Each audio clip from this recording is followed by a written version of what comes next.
Kincaid Auction Realty has this exciting home, shop, and motorhome port.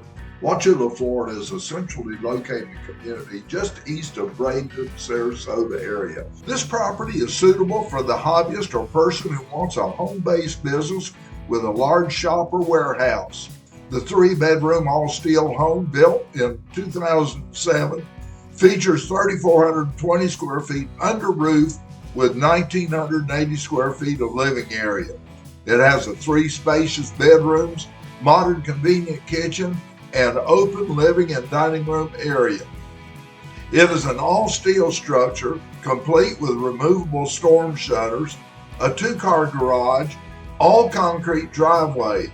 The 3,600 square foot red iron steel shop has its own electric service, a motorhome port large enough for 2 Class A motorhomes, and a 6-inch deep well with great tasting water. There's plenty of volume to irrigate the entire property. You're going to enjoy the country setting, just minutes from the downtown business area. Call Randy Kincaid today for pricing.